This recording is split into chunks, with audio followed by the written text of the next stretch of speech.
بسم الله الرحمن الرحيم. مشاهدينا الكرام، السلام عليكم ورحمة الله وبركاته. أهلا بحضراتكم في لقاء متجدد من برنامج قوارير.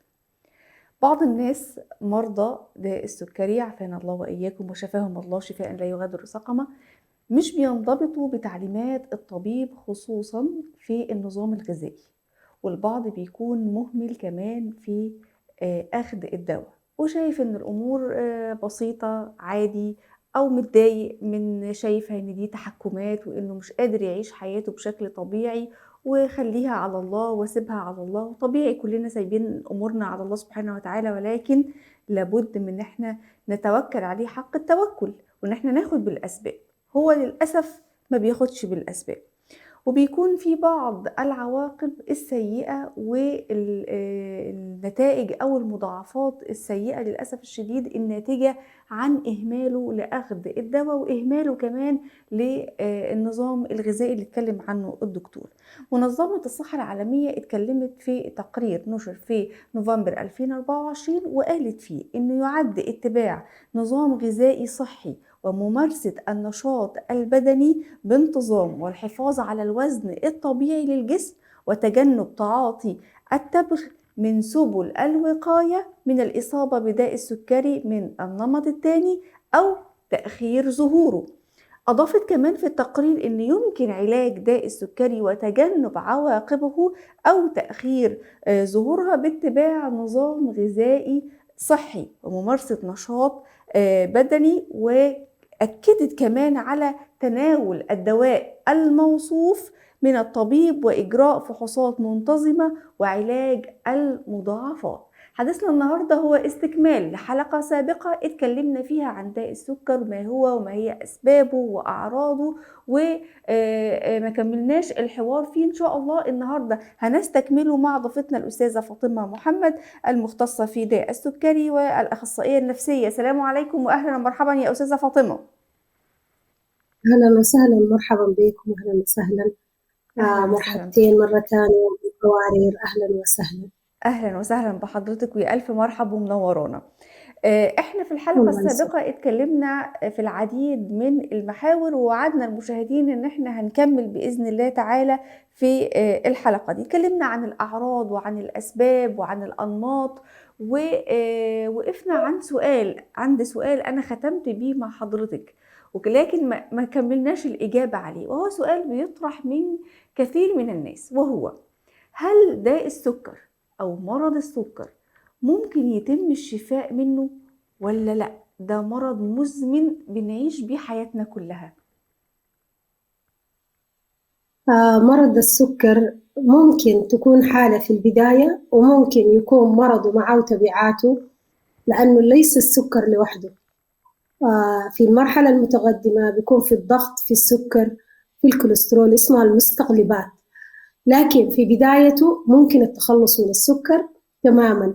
وكثير من البرامج اللي توضع للتخلص من السكر أو التقليل من مضاعفاته برنامج إنقاص الوزن، سواء عن طريق الأدوية المنقصة للأوزان أو عن طريق إجراء عمليات جراحية. دي واحدة من النظم اللي بيتبعوها في تقليل مضاعفات السكر وتنقيصه، ودي في المراحل المتأخرة. لكن كما ذكرت سابقا، إذا كان الشخص ما قبل السكري فعنده الاستعداد التام إنه يرجع يصير شخص طبيعي ويبعد تماما. هو زي الشخص اللي واقف في القطار، في محطة القطار، لكي يركب القطار ويصير مريض سكري من أدوية لحبوب لأشياء كثيرة، أو الشخص يطول وجوده في المحطة عن طريق نمط حياته اللي هو تنقيص الوزن وممارسة الرياضة والنوم الجيد، لأنه هذه الأشياء كلها بتأثر في جسم الإنسان. فعشان كده النوم برضو وجدوا إنه النوم وممارسة الرياضة لهم دور كبير في تغيير الجينات. حتى لو الجين الوراثي عندك استعداد وراثي، ممكن لما تمارس النوم وتنام كويس وتمارس رياضة جيدة، انت ممكن الجين الوراثي حقك تغير، وده عالم جديد العلماء شغالين فيه. لكن للشخص العادي اللي موجود في المجتمع نحن نقول له لا تستهون بالسكر، لأنه ليس لوحده فقط، عنده زمرة بيجوا معاه اللي هو ممكن الشخص يصاب بضغط بعد السكري بعد السنين، ممكن يكون عنده كوليسترول وأمراض القلب للأسف. ومضاعفات الكلى طيب حضرتك هنا والنظر خدتينا لنقطة والجسم. مهمة يا أستاذة فاطمة، حضرتك قلتي لا تستهون بمرض السكر، ومن هنا بقى خلينا نقول لأي حد بيهمل في غذائه الصحي المناسب لمرض السكر وبيهمل في دواء، ما بياخدش الدواء، مش من باب التخويف ولكن من باب ان احنا خايفين عليك وعايزينك تاخد دواك وامورك تكون منضبطة. ما هي المضاعفات الناتجة عن الإهمال في أخذ الدواء والإهمال في النظام الغذائي؟ والله هي دائما هذه الجزئية جزئية جدا مخيفة، واللي يروح ما بيجي للأسف الشديد. يعني أنت اليوم لو جاتك جلطة بسبب السكر والأمراض اللي معاك سواء كان ضغط كوليسترول، نحن بنصل لمرحلة متأخرة جدا، حتفقد القدرات العقلية، حتفقد قدرة الكلام، حتفقد أشياء كثيرة. ولو لا سمح الله جاتك مشاكل في القلب، وإذا أنت كنت مدخن وعندك هذه الأمراض، مشاكل يعني مكلفة، يعني علاجها مكلف شديد. فأنا يعني ربنا سبحانه وتعالى أعطى الإنسان الجسم السليم وأعطانا العقل لكي نتدبر صحتنا، كله بأمر الله. الإصابة والمرض، ممكن المريض الإنسان المعافى القوي ممكن يموت، لكن في حاجة، والمريض يعيش فترة أطول مع مرضه مع معاناته. لكن عندنا حاجة اسمها جودة الحياة. جودة الحياة بيد الشخص، ولازم يكون عنده الوعي الداخلي، الخوف إنه أنا لازم ألتزم أخذ دوايا، وإنه ألتزم بالحمية وأتابع الطبيب، لأنه أنت ما حتقدر تعرف، لأنه السكر ليس مؤلم، ليس مرض مؤلم. يعني حتى لما تجيك لا سمح الله أعصابك الطرفية، ممكن في ناس في الشتاء بيحترقوا جلدهم والناس اللي حواليه يشموهم وهو ما يشعر، لأنه عنده احتلال عصبي في الأطراف في الرجلين ويحترق الجلد وهو ما يشعر. فالإحساس نعمة من الله في الإصابات. يعني عندك المشاكل العصبية اللي هي الأعصاب الأكثر حاجة نخاف عليها، البتر كتير يحصل، ممكن أيوه. البتر، العمى، الكلى، ودي مراحل جدا متقدمة. ودي طبعا دائما يعني لما تحدث للأسف الشديد لا مرجع منها. إذا فقدت رجل حتبحث عن طرف صناعي، لكن بعض الأحيان حتى بنشوفهم بيجي همه كله في الطرف، لكن هو ما همه في إنه الرجل السليمة أحافظ عليها. فتخيل إنك أنت في عز شبابك تفقد طرف من جسمك لأنك أنت لم تهتم بصحتك العامة، بمتابعة الطبيب، بالفحوصات، الفحص، الكشف على القدمين، دائما تروح عند الدكتور، لازم تشوف عيونك كيف مستوى النظر عندك. أيوه. ولازم تروح طبيبك كل 3 شهور 6 شهور تشوف وظائف الكلى، الكوليسترول، الكبد. هذه الأشياء كلها أنت بس بالمتابعة مع الطبيب حتقدر تعرف وضعك ماشي كيف. في ناس بيقول لك أنا بكره الدكتور، بكره المستشفى، أنا كويس، أنا ما بحس بحاجة. بالظبط. للأسف الشديد أنت ما بتحس، لكن بيحصل كأنه الدبور لما ياكل كيف يدخل في القش، ياكل ياكل ياكل وتطيح الشجرة، نفس الشيء ما تطيح. العلاج صعب، يعني تقتنع في اللحظة الأخيرة. فعشان كده دائما الوعي ومراجعة الطبيب، ويكون عندك خوف تجاه حالتك، والأسرة ودعم الأسرة، والبعد عن الضغوط النفسية كمان مهم جدا. لأنه حتى لو إنه مثلا هو بياخد دواء ودائما حاسس بغضب وبثورة داخله وما في سلام نفسي، مشكلة. وبرضو لما نجي نتكلم يقول لك لا يصيبنا إلا ما كتبه الله، ما كتب الله لنا. فعلا ربنا سبحانه وتعالى أعطانا العقل للميز. في الأكل لما نجي ناكل ثلث لطعامك ثلث لشرابك ثلث لنفسك. والرسول صلى الله عليه وسلم وضع علينا خطة قبل ما يقروا الطب والأطباء كيف الإنسان يعيش حياة سليمة. فنحن لو رجعنا شوية، والأسرة دائما أرجع الأخوات القوارير، دائما البيت لازم يكون عندك وعي، ما تكوني حريصة إنك مثلا زوجك لو أكل كثير أنت مبسوطة، لا، لازم يكون تشوفي أخصائية التغذية، تزوري معاه طبيب التغذية، عشان لأنك أنت اللي بتطبخي له. حتى لو هو أصيب، لو لقى منك دعم ممكن أنت تأخري بدعمك هذه مضاعفات السكر ومشاكلها، بإنك تنظمي له أكله ووجباته. الصباح لو بيطلع تجهزي له أكله، ودائما تشجعيه وخطي له مثلا فواكه في السلة. يعني الأكل الصحي السليم اللي هو دائما بيشرحوا لك في العيادة، حاولي تساعديه. وبعض الأحيان يعني في عندنا اسمها بريك دايز برضو، مرة في الأسبوع لو الشخص بيحب الحلويات يعرف يختار إيش الحلويات اللي تناسبه. مم. يعني كل واحد بنشخصه هنتكلم وبنعمل له بالتفصيل الحاجة عن اللي النظام الغذائي يا أستاذة فاطمة، ولكن خلينا الأول أتكلم عن أنواع العلاجات الخاصة بداء السكر. هل بتقتصر على الأقراص فقط أو على الحقن؟ هل ممكن الجمع ما بين الاتنين ولا لأ؟ وبناء على إيه حضرتك بتحددوا المريض ده ياخد أقراص والمريض ده ياخد أنسولين؟ طبعا العالم الدواء بالنسبة لمريض السكر عالم واسع جدا وبيختلف من شخص لآخر. دائما بناخد الأشياء individual اللي هو على حدة، كل مريض بيجي على حدة على حسب ضوء تحاليله فحوصاته مستوى المرض واصل معاه كيف التحكم الجيد. إذا في ناس بتمشي على منظم ونظام نمط حياة 40 سنة ما بياخدوا أدوية خافضة للسكر، ما وديل شاء بيكونوا ناس الله، ممتازين. دي ناس وفي ناس منضبطة. يعني منضبطة، وفي ناس بتاخد أغراس. الأغراس طبعا عالم الأغراس عالم كتير كبير، لكن أهم شيء أنت لما تبتدي العلاج بتاع السكر لازم تعرف حاجتين: كيف أنا أتفادى الانخفاض وأتفادى الارتفاع، لأنه بعض الأحيان بيكون عندهم مفهوم خاطئ تجاه النزول السكر. تجربة نزول السكر تجربة مزعجة للمريض، اللي هو اسمه انخفاض السكر أو الهايبوغلاسيميا. انخفاض السكر لما يحس إنه جاله انخفاض المريض بيكره الدواء.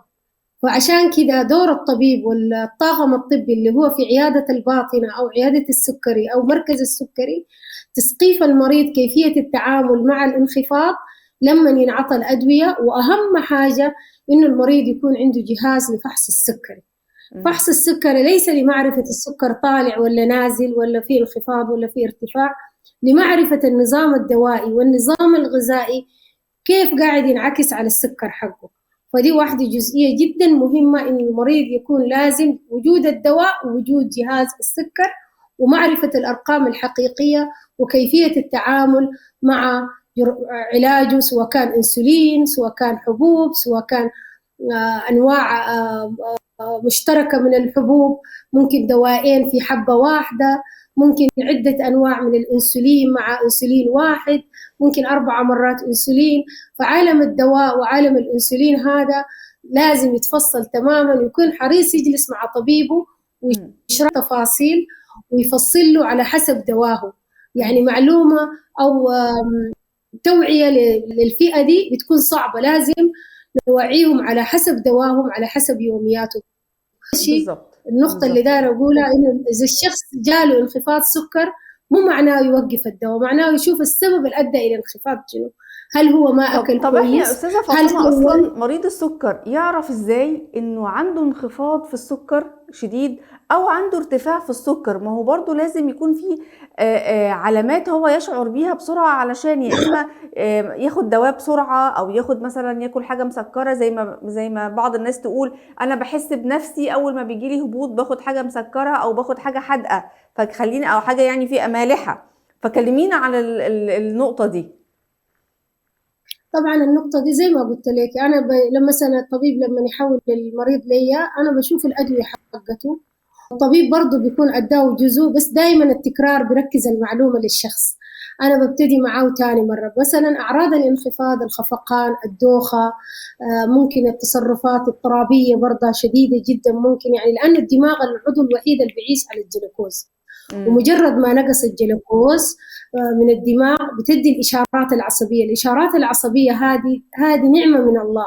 بعض المرضى تخطوها وما يشعروا فيها إلا بس تلقيه المريض مغمى عليه. ولما انتم هذه الأعراض معناها دافع عن نفسك واعطي جسمك جلوكوز، يعني دي إشارات عصبية عشان تتقي حدوث الانخفاض وتحاول تاكل شيء وترجع جسمك للوضع الطبيعي. أعراض الانخفاض مخيفة جدا ومزعجة جدا، ودائما المريض بخاف منها، وخصوصا لما يبتدوا يحولوه على العلاجات القوية الخافضة مثل الأنسولين ولا أدوية خافضة مركبة قوية، فدائما يحس إنه هو حيموت، إنه حيجيله انخفاض، حيدخل في غيبوبة.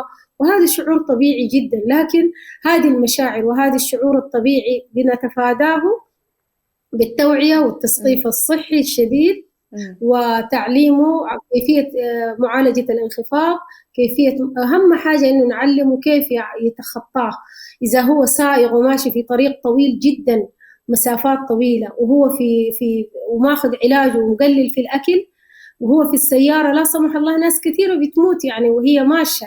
عشان كده لازم في السيارة يكون عندك باكيتة سكر. العصاير طبعا ما بتقعد فترة طويلة، لكن السكر العادي هذا ما بيبوظ. تخلي الجمل المؤلف يكون موجود في السيارة. مجرد ما إنك أنت حسيت بخفقان دوخة تشيل وتشربه مع موية، يعني ما عايز له حاجة. هذا أو حبوب الجلوكوز موجودة في الصيدليات للناس، يعني ده المفروض يكون الدكتور شرح عليه. وده أتوقع إنه مهم جدا، لأنه المريض إذا ما تلقى وعي كافي عن الانخفاض ما حياخد لك الدواء. مجرد ما شعر إنه جاله انخفاض وما عنده أي معلومة أو دعم يساعده، حيقول لك أنا ما حاخده، خلاص أنا السكر عندي كويس. وبكده بنفقد ناس كثيرة عدم الالتزام. المريض دائما بيحب يلتزم أو الشخص بيحب يلتزم، لكن العقبات اللي لو ما زللت له العقبات ووريتيه الطريق اللي حيطلع عليه، إيش العقبات اللي حتستناه، وحيكون صعب عليه يتعامل، لأنه هذه أول تجربة. والعلاج بتاع السكر سواء كان الخافض الحبوب أو الأنسولين عنده يعني كل ما كان المريض عايز يتحكم بصورة جيدة قابلية حدوث الانخفاض واردة، لكن نحن كيف نتفادى بالتوعية الصحية السليمة على حسب وضع كل شخص على حدة. بالضبط. طيب ننتقل لنقطة أخرى ومضخات الأنسولين. دايما بنسمع المصطلح ده مضخات الأنسولين، فحضرتك اشرحي لنا ما هي مضخات الأنسولين وما هي استخداماتها، بتستخدم في إيه؟ والله هي مضخة الأنسولين عادة هي بتنعطي للأطفال سكر رقم 1 اللي هم في البداية. لو تتذكر أنا قلت لك انعدام الأنسولين تماما. المضخة هي زي البنكرياس، ارتفيشال بنكرياس اسمها، فهي بتنعطي لمرضى السكر رقم 1. والسكر رقم 1 من النساء اللي بيكونوا في فترة الحمل اللي هم معتمدين كلية على الأنسولين، فده عالم تاني ممكن نناقشه في حلقة تانية مع أطفال احنا السكري. ممكن نناقش سكر الحمل وسكر الأطفال كل في حلقة على حدة إن شاء الله. أيوة ما في مشكلة إن شاء الله. فبالنسبة للسكر للمضخة للناس السكر رقم 2 في بعض البلدان بيعطوها، وده سهلة جدا، ودي بلدان متقدمة أكثرها يعني لأنها هي مكلفة. فإذا كان أولى المضخة تنعطي فأولى تنعطى للطفل اللي هو قاعد ينمو ويحتاج رعاية شديدة. فنادرة جدا إعطاها للسكر رقم 2، لكن إلا للمرفهين جدا أو في بعض البلدان، لكن هي أصلا خلقت لتغطي أطفال السكر اللي هم تماما عندهم البنكرياس معدومة ما بتفرز أنسولين. بالنسبة للسكر رقم 2 بس أنا بضيف إنه دائما قيس السكر ما تمل. في عندنا أجهزة خفيفة ممكن بتاخدها هنا تستخدمها لمدة 15 يوم. في حالات الفحص المستمر بيكون في مراحل معينة، إذا سكرك مستقر ودواك مستقر وبتفحص مرة واحدة في اليوم فما مشكلة، لكن يمكنك الفحص أكثر من مرة في حالة تغيير الدواء. في حالة تغيير الدواء إذا كان مشيت للدكتور وأضاف لك علاج جديد فمهم جدا، وتغيير نمط الأكل فمهم جدا تقيس. لأنه إيش هي الأرقام اللي مفترض الشخص اللي عنده سكر يكون مفروض يكون على حسب الأعمار. إذا نحن كنا شباب لازم التراكم يكون أقل من 6.5 أو 7، ده للشخص المصاب عشان أقول هذا تحكم جيد. أما إذا كان الشخص كبار السن مثلا 80 70 وجالهم سكر متأخر، هذه الفئة لا خوف عليها. مهم جدا إنه نحميهم من إنه ما يحصل معاهم جفاف، يشربوا موية كثيرة وياخذوا أدويتهم، ونكون حريصين إنه نقيس لهم السكر. والتراكمي على حسب يعني ممكن 7 ممكن 8 إذا عندهم أمراض ومشاكل صحية كبيرة فده الدكتور بيحدده. لكن عادة ما بيكون عندنا ويل كنترول اللي هو التحكم الجيد دائما للفئات العمرية الشبابية، الفئات العمرية المتوسطة 60 وما فوق من الأعمار. إذا جاء بعد 60 السكر برضو إن شاء الله ما راح يضره كتير، لأنه بيختلف من شخص يجوا في 30 وال20 وال40، لأنه الحياة expectancy لللايف كواليتي بيختلف إذا أنت مثلا أهملت المضاعفات حتجي بسرعة، مشاكلك حتكون كثيرة في العمر الستيني. لكن لو أنت حتحكمت من بدري، عشان كده نحن دائما لما نجي نتكلم عن التحكم والفحوصات والتحكم الجيد على حسب الفئات العمرية فمهم يفحص، مهم جدا يراجع دائما. روح للدكتور اللي انت تثق فيه واللي ترتاح له. دائما ما تمشوا عيادات عشان انتم مرضى، لا، عشان تطمئنوا على صحتكم وتشوف ادائك في البيت، اخواك، فحصك للسكر، التزامك بالحميه، ممارستك للرياضه، انعكست على صحتك العامه عن طريق الفحص ومراجعه الطبيب. بالظبط. بشكر حضرتك في النهاية الأستاذة فاطمة محمد، أخصائية في داء السكري والأخصائية النفسية. بشكرك جزيل الشكر على وجودك معنا، شرفتينا وأفدتينا، ونسأل الله سبحانه وتعالى الشفاء العاجل لكل مرضانا ومرضى المسلمين يا رب العالمين. أهم حاجة إن احنا ناخد بالأسباب وننضبط وننتظم على العلاج، وننتظم كمان على النظام الغذائي. بإذن الله هتكون الأمور مستقرة ومسيطر عليها ومفيش أي مضاعفات سيئة. انتهت حلقة قوارير اليوم، وإلى أن نلقاكم نترككم في رعاية الله وأمنه، والسلام عليكم ورحمة الله وبركاته.